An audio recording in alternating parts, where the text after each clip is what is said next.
प्रभु यीशु ख्रिस्त में प्यारे भाइयों और बहनों, आइए हम आज मिल करके एक बार फिर से प्रभु के दिव्य वचनों के ऊपर मनन चिंतन करें। आज हम मनन चिंतन करेंगे संत लूकस का सुसमाचार अध्याय 9 पवित्र वचन 7 से लेकर 9 तक। राजा हेरोद उन सब बातों की चर्चा सुनकर असमंजस में पड़ गए, क्योंकि कुछ लोग कहते थे कि यूहन्ना मृतकों में से जी उठा है, कुछ कहते थे कि एलियस प्रकट हुआ है, और कुछ लोग कहते थे पुराने नबियों में से कोई जी उठा है। हेरोद ने कहा, यूहन्ना का तो मैंने सिर कटवा दिया, फिर यह कौन है जिसके विषय में ऐसी बातें सुनता हूं? और वह यीशु को देखने के लिए उत्सुक था। प्रभु का पवित्र सुसमाचार। हे ख्रिस्त, तेरी स्तुति हो। प्यारे विश्वासियों, हेरोद प्रभु यीशु के समय का राजा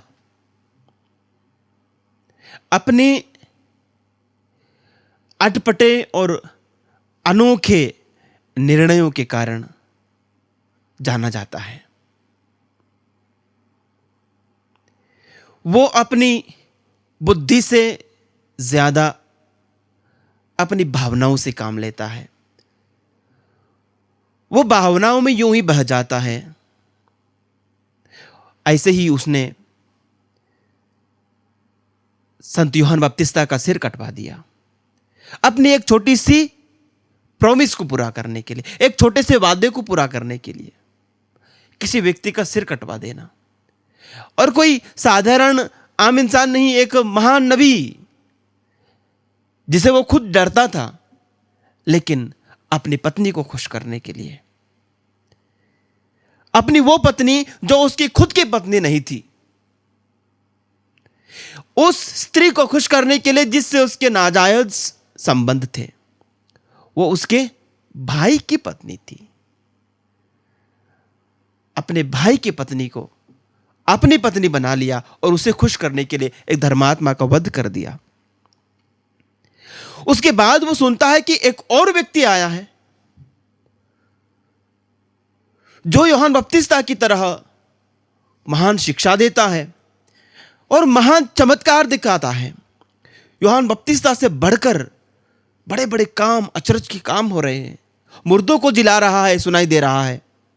सुनने में आता है रोगी चंगा हो रहे हैं। लोग बता रहे हैं अबदूतों को निकालता है, पानी के ऊपर चलता है, आंधी को शांत करता है। ये कौन है? हेरोद राजा सुन के परेशान है कि ये कौन है। वो कहता है कि कुछ लोग कहते हैं कि एलियस प्रकट हुआ है, और कोई लोग कहते हैं कि पुराने नबियों में से कोई जी उठा है।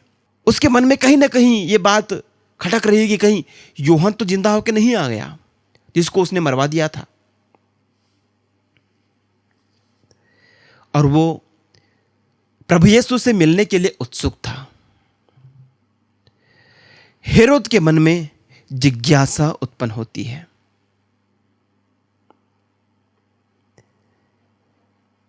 जिज्ञासा, यीशु को देखने की जिज्ञासा,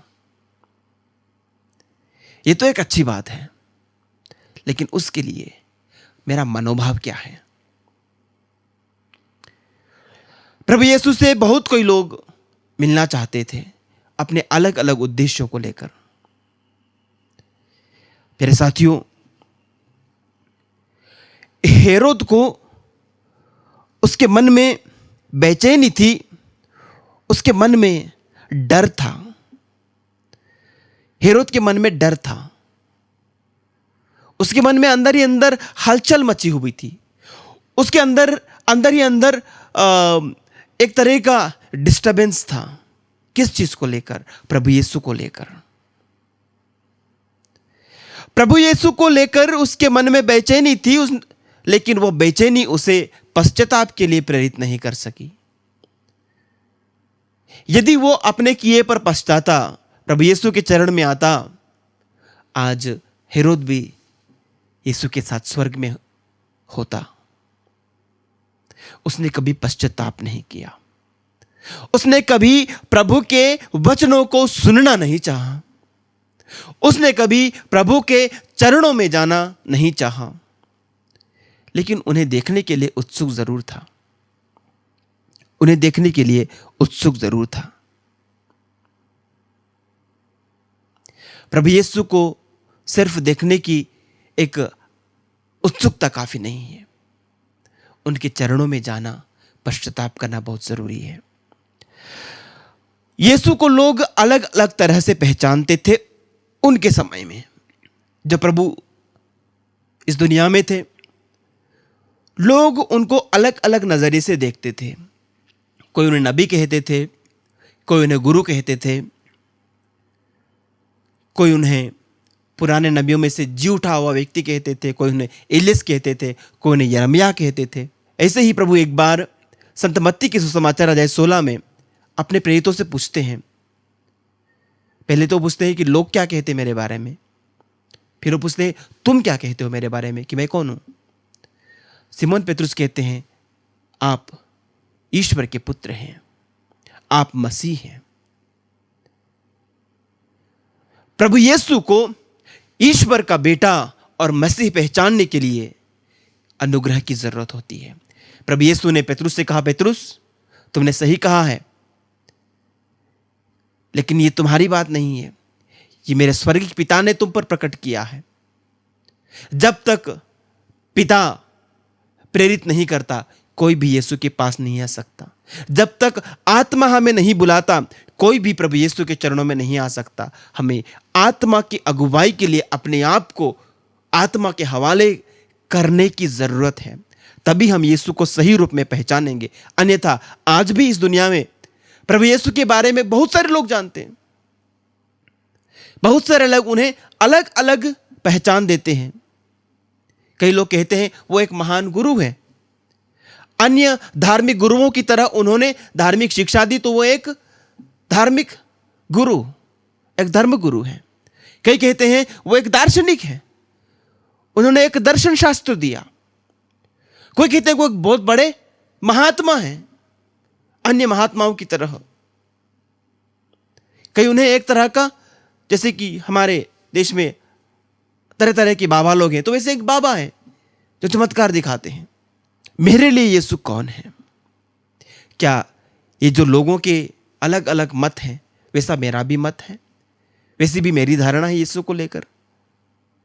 यीशु की पहचान ईश्वर के पुत्र में होनी चाहिए। यीशु की पहचान ईश्वर की पहचान है। वो ईश्वर है, वो सच्चा ईश्वर, सच्चा मनुष्य है। हम प्रेरितों के धर्मसार में, नैसिया के धर्मसार में कहते हैं कि वो सच्चा ईश्वर, वो सच्चा मनुष्य है।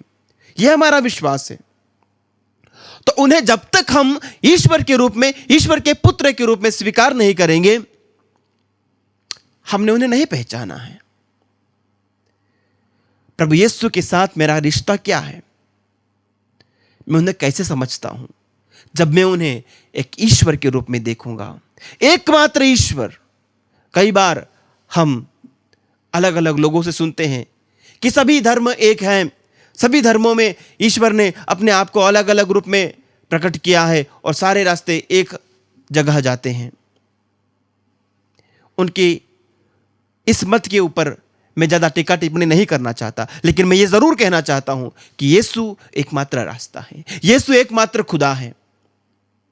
और उन्होंने 2000 साल पहले उस आदि से विद्यमान शब्द ने अपने आप को वहां यरूशलेम में, इज़राइल में अपने आप को प्रकट किया, और कहीं नहीं।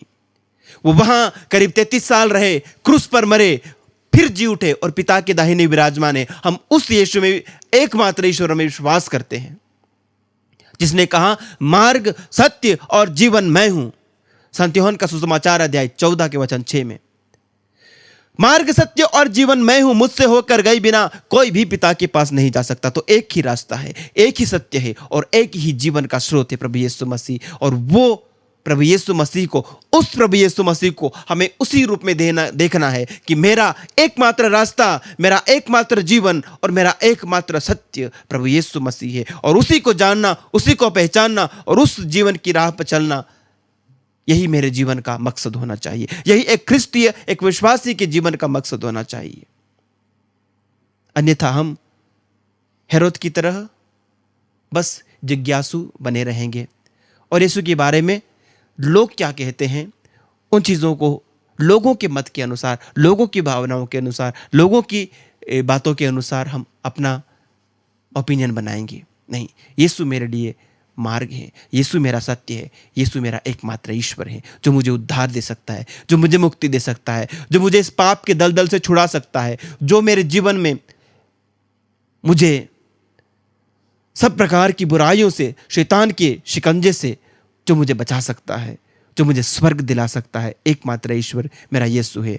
आइए हम प्रार्थना करें कि प्रभु यीशु हमें उस मार्ग पर, उस सत्य पर और उस जीवन की राहों पर ले चले। आमीन।